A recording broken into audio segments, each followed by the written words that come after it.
Hey, good morning. I'm Paige Browning. It's Wednesday. This is Seattle Now. For a fresh start to the new year, people clean out garages, closets, and sheds. They help an aging parent or college-aged kid move into a new space. Some stuff gets donated, some items sold. But for the hard-to-part-with stuff, people in Seattle turn to storage units. Doing his own winter organizing, Seattle Times business reporter Paul Roberts. He'll come on and tell us more about the self-storage industry in a minute. But first, let's get you caught up. A big decision's coming for Gasworks Park today. Seattle's Landmarks Preservation Board will decide whether to remove ladders, stairs, and other platforms from the former gasification plant. The city wants them gone after a teen fell from the structure and died last year. People can sign up for public comment, and preservationists are expected to at today's 3:30 p.m. meeting. We have a link in the show notes for an episode about this issue. In the state capitol today, youth incarceration is up for debate. A proposed bill would try to prevent young offenders from being sent to detention facilities. Instead, courts would first have to consider community-based options, and judges would get more discretion in sentencing. There's a hearing in the State House at 1:30 today. And youth and students are meeting with Mayor Katie Wilson today at the University of Washington. It's part of a larger effort by Wilson's transition team to learn about the perspectives and lived experience of young Seattleites. Tonight's event is hosted by the nonprofit Washington Bus from 5 to 7 at the Husky Union Building. Check back for more headlines on tonight's episode of Seattle Now. We all have things we don't want to give up. Dad's old record collection, the camping gear you pull out in the summer, or even that dream couch that just doesn't quite fit in your apartment anymore. That's where you and thousands of other Seattleites might turn to a storage unit. The Seattle area has nearly 24 million square feet of self-storage. It sounds like a lot because it's the equivalent of 240,000 one-bedroom apartments. Woof. And for a city with some of the smallest apartments in the entire country, the demand for storage space has exceeded supply. Seattle Times business reporter Paul Roberts is here to talk about why self-storage works as a business. And we may even get into some psychology. Hey, Paul, thanks for being here. Good to be here, Paige. Thanks. Let's start with why. Why do people turn to storage units? I imagine it's not just one answer, because I myself have actually used storage units for 2 or 3 different reasons over the years. I don't have one now, but I'll turn to you. Why do people use storage units? There's, like you said, a lot of different reasons. The industry thinks in terms of the 3 or the 4 Ds. Death, when people die, their kids often have to store their stuff. Divorce, same thing. When you simply have to create a new household, some of your stuff goes into storage. And downsizing. Retirees typically decide to move into a smaller place, and that also can boost demand for storage. The 4th D, sometimes in the industry, they'll talk about dislocation or relocation, moving, essentially. And moving is a huge driver for self-storage. People, move to a different place. Even if it's going to be a bigger place, they sometimes need to have self-storage temporarily, or they're remodeling. And then there's a ton of other reasons. Small businesses tend to use self-storage. It's a way to keep their equipment, like gardeners are big users of self-storage. Realtors often put their staging equipment and furniture in self-storage. It just keeps them from having to have a big physical location.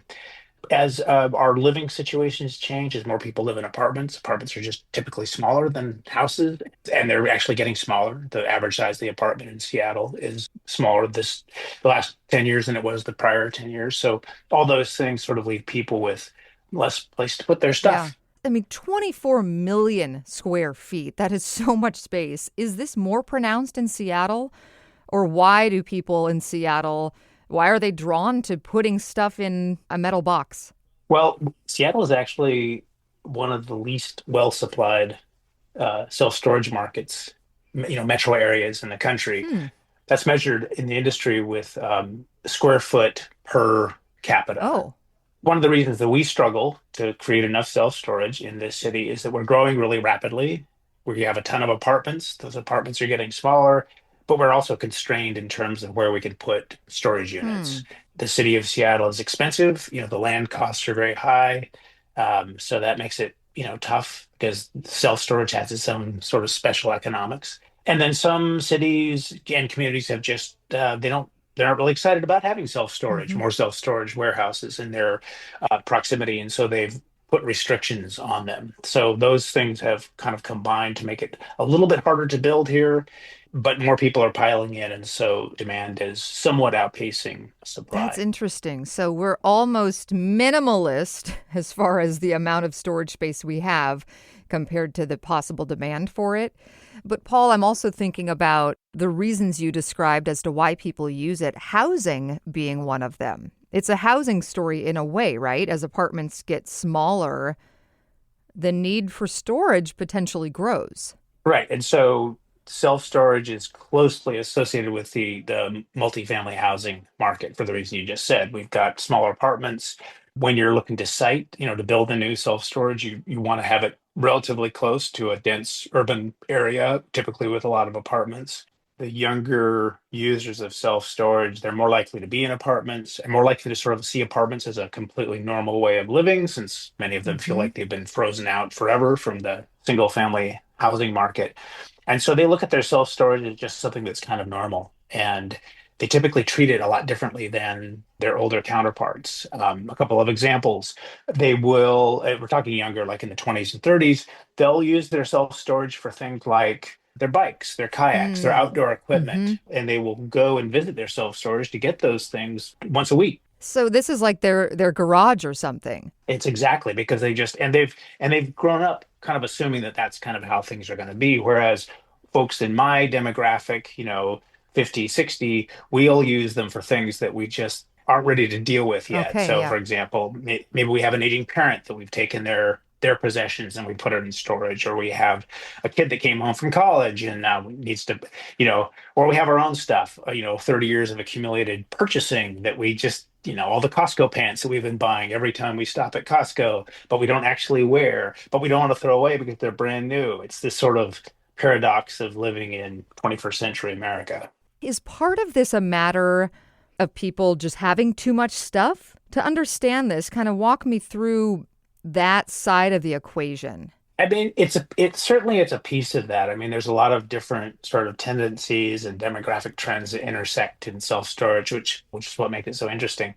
So, I mean, if you look at it historically, one of the reasons that it took off in the 70s and 80s, to most people's surprise, was that you had the baby boom was beginning to sort of retire and die and downsize. And after like 4 decades of heavy post-war consumption, where every decade we're buying more stuff. Stuff was getting cheaper, there was more variety. But we weren't necessarily gaining more places to put our stuff. Mm-hmm. And so you had this kind of natural paradox emerging in terms of our consumption and lack of storage capacity. And within that sort of lack of storage capacity, look at the way that architecture is changing at the same time. As an example, we're getting bigger homes. We might, in some cases, our homes are more square foot, but we were losing attic space because Mm, the new architectural and design methods use trusses instead of kind of the older right. building methods and so there was no attic. The attic was gone. And so you suddenly have that gone. A lot of places don't have basements because basements have flooding risks. So you can kind of see people moving away from what had been traditional sources of, storage supply. Mm-hmm. And at the same time, every year on average, we're buying more stuff. Mm-hmm. One of the storage industry executives that I read about was saying that it's a pretty deeply rooted psychological aversion to giving stuff up that we've paid for. It really bugs us. So you can have the couch that you paid 3,000 bucks for, and it's 15 years old and it's time to replace it. But damn it, you're not going to just give that away or leave it outside because you spent that much money. So it gives you the sort of the illusion of flexibility. And in some cases, it's not an illusion. Some people just use it temporarily. They use it very rationally. Like if you take a small business, they rather than rent a larger office space, they just rent storage. And some people, regular consumers also use it rationally. I encountered folks that, were completely rational folks, but their decision, the fact that they ended up staying much, much longer than they had thought wasn't the result of just them getting lazy. It was the result of sort of rational responses to a bunch of different twists and curveballs that life has thrown them. So, as an example, I talked to a couple who, their elderly mom moves in with them. Okay. They have to take her stuff. And then they expect it's just going to be a temporary expense, 200, around $200 a month. But then there's, the mom that is, she doesn't want to give up her stuff. So there's all this concern about Mm, having family disagreements over this sure. stuff. And then the fact was that neither the couple, neither of them, they were still working full time. And it when they did finally retire and had the time to sort through all the stuff, it took them almost a month. So it's like that would have been real time. It's not Hmm. like you just go in and they made the point that it took a day to move all her stuff into this self storage, but weeks and weeks. Oh, it does. Well, every single thing is emotional, or if not logistical, to get rid of. Humans aren't designed to give stuff up. We're designed to hoard. We're basically designed to sort of keep Yeah. stuff because that's how you survive. And we weren't wired neurologically for a world in which stuff is cheap and we don't have to worry about it. It's Hmm. sort of like the gambler's fallacy. There's this well-known behavioral trait among gamblers where they will double down when they're losing. Like, so they've gotten ahead, let's say by $100, and then they're down by 50, and they double down to get that Right. 50 You want to back, get even that though, back. because we experience the pleasure of gain is less than the pain of loss, you Mm. know? So Getting rid of it hurts more it than does. And we might yeah. have, yeah. And then we have sentimental attachments, but those are all sort of evolutionarily governed Hmm. That attachments as well. protection of your physical space and your possessions. As far as the economics on the business side, is it easy to start a self-storage business in the Seattle area? I mean, what makes this a good business to even go into? Initially, it was as people began to understand it, they recognized that it was a pretty straightforward way for someone who owned a small bit of land to create an income generator on that land.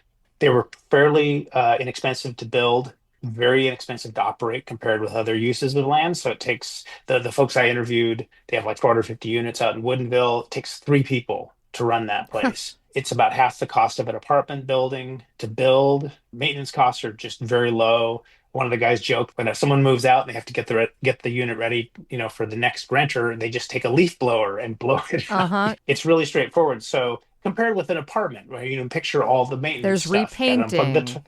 unplug the toilets. You have all the amenities, the workout rooms that you've got to set up. And so people initially approach these as a way to land bank, that is to come up with a way to generate income, pay your mortgage, and keep the land until such time as you wanted to maybe redevelop it as an apartment building Hmm. or an office, right? But what they found over time was that no, that the self-storage itself was a viable standalone business. So you have a ton of these very old, like 30, 40, 50-year-old facilities that are really old school. They don't have the climate control, they don't Hmm. have the 24-hour keyless access, but you just drive up and put your stuff there and they're still making money Huh. because people still need it. And they actually prefer that drive up access in many cases, especially older folks like me like to be able to just drive up as opposed to taking an Get right to elevator it. up. Yeah. Is there more room for self-storage in the Seattle area? Like, could we see this keep growing to meet even more demand to store our stuff? The limiters here are the cost of land. I mean, initially what made it so appealing was that folks land around here was so cheap that you could just buy land on, speculatively and then develop it into something. So may as well do self-storage. Nowadays land is so expensive that you're going to have a project that's going to generate a lot of income to cover your mortgage, and so that means it's really tough to develop something like self-storage in an expensive place like Seattle proper. And typically it's only going to be the big operators, the big investors that can do that, and they're going to build the tall multi-floor units to sort Mm-hmm. of take advantage of every square foot. Mm-hmm. Out in the more suburban and exurban areas, it's still, there's still a lot of potential building going on. And there, really, what you have to look out for is restrictions that some cities, communities put on self-storage, because a lot of folks don't like the idea of, instead of an apartment, you're building this big A monolith that's, six-story metal box with a bunch of people's right, stuff in it. right. But no, it generates like two and a half jobs, and Yeah. no one lives there, and there's not much of a neighborhood amenity. So Hmm. there have been restrictions on that. So but setting that aside, the demand for this is still there, and investors will continue to pile in. I mean, it's worth noting that during the pandemic, there was a huge surge in demand for self-storage, remote work, people relocating. Oh, sure. So there was this big push for self-storage, and then that caused a lot of investors to just pour money into the industry. And a lot of these new facilities came on just as the remote work thing was settling down and interest Hmm. rates were going up. And that interest rates always slows down housing purchases, which is a big driver of self-storage. So there was a surplus for a while, prices dipped, but that slack is already getting picked up Okay. again. Why are we talking about it right now? It's January. Is this any special month when it comes to self-storage? Funny you should ask. So the folks I talked to out of Woodinville, it's a family-run business. They've had it since 1980, and they say that every January, without fail, you get this exodus of people moving out of their self-storage units, which, they talk to their customers and they find out it's their New Year's resolutions, right? They've had this unit for, Hmm. a year, 2 years, 5 years, and darn it, now's the time. And so they get a lot of people moving out. It's very busy. But by the end of the month, they're already starting to refill those units with Mm. other folks, who are in need of storage, and maybe this is the first time they've rented a unit. And then by, February and March, as the sort of housing sale season picks back up, they're basically running at full steam. And, Wow. and they say anything that's a 10 by 10 or bigger will rent in a day. Wow. There is a season to this, but it's really driven by sort of human nature. There's little to suggest that cycle of self-storage is going to, diminish anytime Yeah. soon. Now that you're mentioning the January trends, I think I got a deal by joining one of these in January once. So now I know why.